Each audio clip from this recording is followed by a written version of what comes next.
जी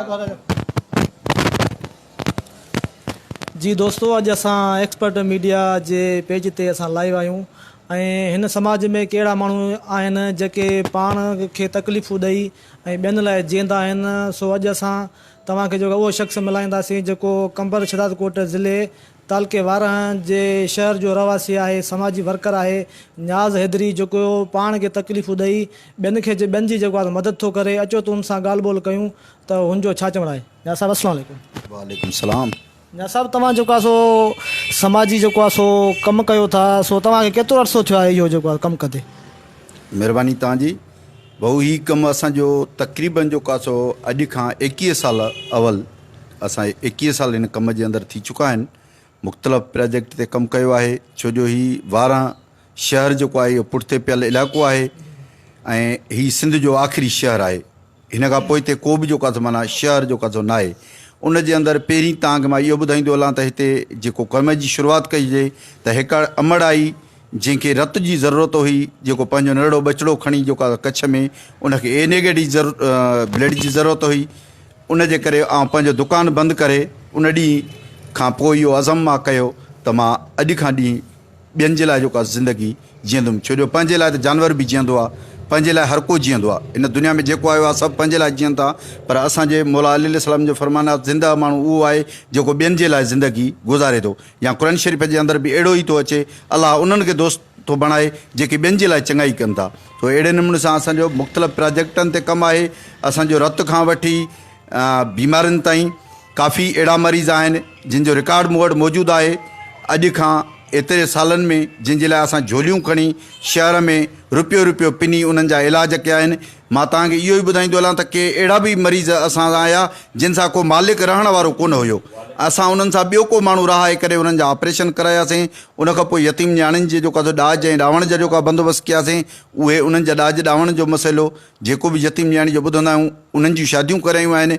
ऐं इन खां अलावा जेके बेवा आहिनि जिन जो जेको आहे को सहारो न आहे, उन्हनि जे बेवा जेके औलाद आहे उन्हनि खे तालीम ॾियाराइण जे लाइ पाण किरदारु अदा कयो आहे। उन्हनि जा ॿारड़ा पढ़ायूं पिया ऐं उन बेवाउनि जे घर में राशन पहुचाइण ताईं उहो बि कमु करियूं पिया। ऐं प्लस जेको आहे असांजो कमु तालीम, छो तालीम जे हिसाब सां तव्हांखे जीअं अॻुल मां ॿुधाए चुकुमि त अहिड़ा खोड़ सारा यतीम ॿार आहिनि। उन खां पोइ मां इहो तव्हांखे असांजो कमु सिर्फ़ु इंसान ज़ात लाइ आहे। कंहिं न हिंदू मुस्लमान जो हिते फ़र्क़ु ई न आहे। असां वटि सिर्फ़ु इंसान आहे। मां बागड़ियुनि जे ॿारनि खे बि पढ़ायां थो, बागड़ियुनि जा ॿार बि जेको आहे पढ़नि था, उन्हनि जा फोटेज उनजो रिकॉर्ड बि असां वटि जेको आहे मौजूदु आहे। लॉकडाउन जे ॾियारनि जे अंदरि मुसलसिल जीअं ई हुकूमत लॉकडाउन कयो, पहिरें ॾींहं खां आख़िरी ॾींहुं लॉकडाउन जंहिं ॾींहुं ख़तमु थियो उन ॾींहुं असां कमु जेको आहे बंदि कयोसीं। तक़रीबन 8600 ख़ानदान जे घरनि ताईं असां मुकमिल जेको आहे राशन पहुचायोसीं। इहे जेको बंदि हुया उन में रेड़ी मज़दूर, असांजो जेको आहे वेगिन ड्राइवर, क्लीनर, होटल जो बेरो ऐं ॿियो, छो जो सफ़ेद पेश जेको आहे न हिकिड़ो माण्हू उहो आहे ग़रीब जेको घुरे थो, ॿियो ग़रीब उहो आहे जेको घुरी नथो सघे, उहो घर में वेठो मरे थो। मां तव्हांखे तव्हांजे तसलसुलां सोशल मीडिया जे तसलसुलां हुननि दोस्तनि खे अपील थो करियां हथ ॿधी त ख़ुदा अलाह बि चवे थो तूं ज़मीन वारनि ते रहम कर त मां आसमान वारो तव्हां ते रहम करियां। अचो त हिन मिसकिननि जा भरजलू थियूं, छो जो हीअ अखि अॼु खुलियल आहे, सुभाणे अखि हीअ बंदि थी वेंदी। बंदि थियण खां पोइ को बि अमल जेको आहे क़बूल न आहे। जेसीं ताईं अखि खुलियल आहे तेसि ताईं को अमल करे वठूं। साहिबु, तव्हां ॿुधायो त तव्हां 8600 ख़ानदाननि जी जेका मदद कई, या तव्हां जेके मरीज़ अस्पतालनि ते पहुचायो था, या ग़रीब ॿारनि खे जेका तव्हां तालीम था ॾियारियो, उहा तव्हांजी सपोर्ट केरु थो करे, उहा नाज़रीन खे तव्हां ॿुधाईंदा? बिल्कुलु साईं, असां सपोर्ट असांजो हिते जेको कमु आहे उहो झोली फंड जे करे असां जेको आहे झोली खणंदा आहियूं शहर जे अंदरि। पोइ कंहिं 10 रुपया ॾिना, कंहिं 500 ॾिना, कंहिं रुपयो ॾिनो, कंहिं 100 ॾिनो, उहे मेड़े पोइ कॾहिं प्रेस क्लब ते कैलकुलेट कंदा आहियूं, कॾहिं ऑफिस में, कॾहिं ॿिए कंहिं चौंक चौराहे ते, सभिनी माण्हुनि जी आॾो उहा कैलकुलेट करे उन मरीज़ खे उतां खणाए वञी उनजो ऑपरेशन कराईंदा आहियूं। या जेको मसइलो आहे हिनमहिल बि तव्हांखे अहिड़ा खोड़ सारा मां वटि माण्हू आहिनि जेके हिनमहिल कैंसर जो मरीज़ आहिनि, उन्हनि जो बि असां इलाजु कराइनि। अल्हम्दुलिल्लाह कैंसर अहिड़ो मर्ज़ु मूसी मर्ज़ु आहे जेको घटि बचंदा आहिनि, पर असां जंहिंजे लाइ चंदो कयोसीं उहो हिनमहिल पंहिंजो दुकानु थो हलाए। इन खां अलावा खोड़ सारा अहिड़ा ॿिया मसइला आहिनि जंहिंजा ऑपरेशन, जिन खे गुदूदनि जा मसइला आहिनि, किन जूं बुकियूं ख़तमु आहिनि, किन जा कहिड़ा मसइला आहिनि। उन खां पोइ पाणी जी सबील जा नलका मुख़्तलिफ़ जेको आहे रोडनि ते, मुख़्तलिफ़ रस्तनि ते असां सबीलुनि जा नलका हणाया आहिनि। उन खां अलावा घरनि में नलका, लीड ते नलका शिकिराए ॾिना आहिनि त माण्हू सबील पीअनि, पाणी पीअनि। छो जो पाणी असांजे इलाइक़े जो मेन मसइलो आहे। जर कड़ो आहे जंहिंजे करे जेको आहे माना वॾी तकलीफ़ आहे। उन करे ॿाहिरां लीड ते नलका छिकाए मुखीरी हज़ारत खां पिनी करे उन्हनि माण्हुनि खे जेको आहे ॾियूं था पिया त हू जेको आहे माना पाणी पी असांखे बि दुआ कनि ऐं सभिनी खे दुआ कनि। साहब तव्हां जेको आहे एॾो कमु बि कयो था वार में जेके हालांकि तव्हां जेको समाज लाइ जियो बि था, हालांकि हक़ तो आहे जेके चूंडियल नुमाइंदा आहिनि जेके वोट वठी था MP हुजनि चाहे MNA हुजनि, छा उन्हनि कॾहिं तव्हां सां ताउन कयो आहे या उन्हनि कॾहिं मदद कई आहे हिन आवाम जी? न कॾहिं बि न भाई। हिकिड़ो चकर गेबी नवाब सरदार खान, छो जो असां वटि उहो आहे जंहिंजो बि कमु हूंदो उहो शाबराणी हुयो पेशेंट, असां पंहिंजी सोशल मीडिया ते रखी हुईसीं, उनजो ख़र्चो जेको आहे समूरो उहो नवाब साहब जेको आहे कयो हुयो। उन ते 3.5 लख रुपया ख़र्चो थियो हुयो। उहो शाबराणी आहे हिन मेद खां वरियो उन्हनि जो ॻोठु आहे, उन ते उनजो ख़र्चो थियो। उन करंगे जो जेको हॾो आहे उन में पाणी पइजी वियोसि, उनजो लाहौर मां ऑपरेशन थियो, उहो नवाब साहब करायो हुयो। उन खां अलावा बाक़ी ॿियो को तव्हांजो असां सां कोन कयो अथनि। ऐं असां हर सरंदी वारे खे तव्हांजे थ्रू अपील था करियूं त मथां भलारो महीनो रमज़ान थो अचे, अचो त गॾिजी अहिड़े मिसकिननि जी माण्हुनि जी मदद करियूं जेके आणीन ऐं चाढ़ीन ॾुथ ॾियाड़ी सुमरा लतीफ़ जे उन सिटुनि वारा माण्हू जेके रोज़ु कमाए अचनि था।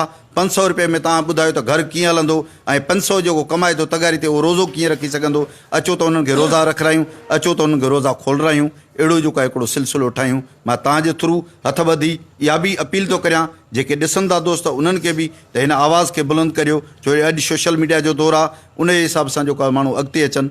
इहे ई साहब ही तव्हां समाजी जेके कमु कंदा आहियो लाज़िम हुन में समाजी कम में ॾुखायूं बि पेश ईंदियूं, तव्हांखे का अहिड़ी ॾुखियाई का पेश आई जेका तव्हां हुजे? तमामु घणी जेका भाऊ ॾुखियायूं आहियूं। मूंखे ॾुखियाई लॉकडाउन जे दौरान, ऐं मां तव्हांजे थ्रू इहो ई ॿुधाईंदो हलां त हिते वारा इस्पताल में एम्बुलेंस न आहे। असांजी एम्बुलेंस आहे जेकी मुख़्तलिफ़ मरीज़नि जा लाश हे हो खणी किथे बि हूंदो आहे, अधरात मधरात कॾहिं न ॾिठी आहे, उहो बि हलंदी आहे। ऐं तव्हांखे इहा ई मां ॿुधाईंदो हलां त आउं ज़िंदगी में घणो हूअं त सदाईं थींदो आहे मज़लूमनि जे ग़म में रोअंदा आहियूं, पर उन्हनि खां सवाइ अलाह हिन दुनिया खे न रोआरे सवाइ उन्हनि जे ग़म खां। पर हिकिड़ो ॾींहुं अहिड़ो साबित थियो जो हिकु अमड़ अवामी प्रेस क्लब ते आई ऐं दोस्त उते मूंखे साहिल सिकंदर फ़ोन कई ऐं उहो वेठो हुयो ऐं उन अमड़ जेकी ॻाल्हि कई त मुंहिंजा बच्चा राति लाकू जेको आहे कुझु न खाधो अथनि न पीतो अथनि। उन ॾींहुं असांखे ॾाढो ॾुख थियो ऐं असां उन अमड़ समेत तमामु घणो रुनोसीं। तव्हांजी ज़िंदगी पोइ कीअं थी गुज़रे? तव्हां जीअं समाज लाइ जियो था, समाज लाइ कमु कयो था, पोइ तव्हांजी पंहिंजी ज़िंदगी कीअं थी गुज़रे? असांजी ज़िंदगी वला खिल राज़कीन अलाही रिज़्क़ बहितर ॾियण वारो आहे। पंहिंजो जेको आहे धंधो रोज़गार आहे, दुकानु हलाईंदो आहियां, उतां ई जेको आहे पंहिंजे जेको आहे बचनि जो सफ़र ऐं गुज़र कंदो आहियां। पाण सादी ज़िंदगी गुज़ारण खे पसंदि कंदा आहियूं ऐं मौला अली सलाम बि सादगी ज़िंदगी खे पसंदि थो करे, अलाह बि सादी ज़िंदगी खे पसंदि थो करे ऐं असांजो काइनात जो रसूल बि सादी ज़िंदगी गुज़ारण वारनि खे पसंदि थो करे, छो जो उन्हनि खे पसंदि नथो करे जेके ज़ालिम आहिनि, मज़लूमनि खे पसंदि थो करे। तव्हांजो हाणे आख़िर में नाज़रीन खां कहिड़ो पैगाम आहे या नाज़रीन खे तव्हां जेके असांजा आहिनि उन्हनि खे तव्हां कहिड़ी अपील कंदो आख़िर में? असां तव्हांजे थ्रू इहा ई अपील कंदासीं हथ ॿधी उन्हनि खे त जेतिरो थी सघेव इन हेठे माण्हुनि जी मदद करियो, मिसकिननि जी मदद करियो, पाड़ेसरनि जी मदद करियो ऐं उन्हनि सां गॾु जेको जेके बि आहिनि उन्हनि जी तव्हां मदद करियो जेके तव्हांजे पाड़े में आहिनि, जेके तव्हांजे भर पासे में आहिनि। छो जो अलाह रोज़े नमाज़ जी पुछा कंदो, 700 दफ़ा हुकुम आहे, पर तव्हांजे पाड़े में जेकॾहिं को बुखियो सुम्ही पियो त तव्हांजो हज बि तव्हांजे मुंहं में हणंदो, तव्हांजूं निमाज़ूं बि तव्हांजे मुंहं में हणंदो।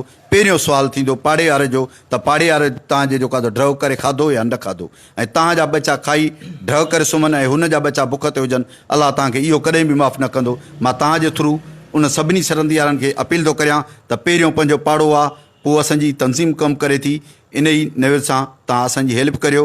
इनशाअल्लाह तव्हांजी जेकी बा अमानत हूंदी उहा अमानत उन ई मुस्तक़ीम ताईं पहुचाईंदी ऐं हिनमहिल ताईं कमु हलियो आहे ऐं अॻिते बि अलाह हलाईंदो। वस्सलामु अलैकुम वरहमतुल्लाहि वबरकातुहू। नाज़रीन तव्हां हे वारनि जे समाजी वर्कर न्याज़ हेतिरी जूं ॻाल्हियूं ॿुधियूं।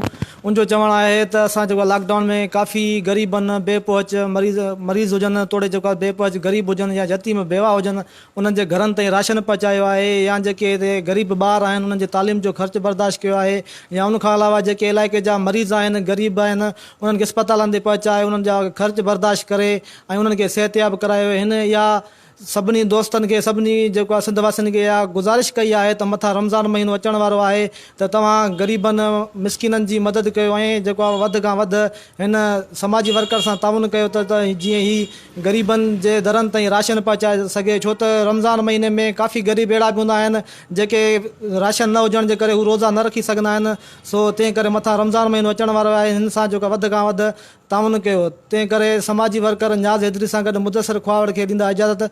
अल्लाह हाफ़िज़।